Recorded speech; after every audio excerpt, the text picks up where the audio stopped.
Welcome to my channel বাচ্চারা। আজকে আমি তোমাদের একটা ছড়া পড়ে শোনাবো। তার আগে আমরা দেখি যে এখানে কার কার ছবি আছে। দেখো, এটা কিন্তু একটা কি বড় শামুকের ছবি, দেখেছো? আর শামুকটার একটা লম্বা সুর আছে। হ্যাঁ, আর এখানে কত মানুষের ছবি। জানো এদের কি বলে? এদের বলে দর্জি। দর্জি কাদের বলে? যারা আমাদের জামা কাপড় সেলাই করে।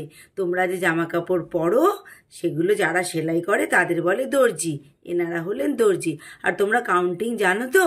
তাহলে চলো আমরা গুনি একসাথে যে কজন দর্জি আছেন। ঠিক আছে?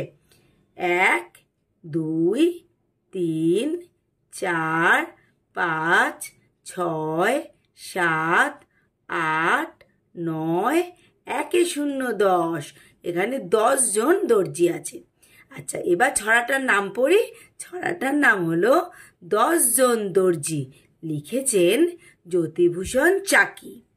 দমদমে একবার 10 জন দর্জি, শামুক মারতে গেল কি যে হলো মর্জি।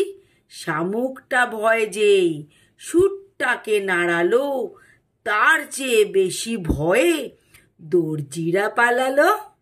ভালো লেগেছে তো? তোমরা সবাই এটা কিন্তু মুখস্থ করবে। ঠিক আছে? সবাই ভালো থেকো। টাটা।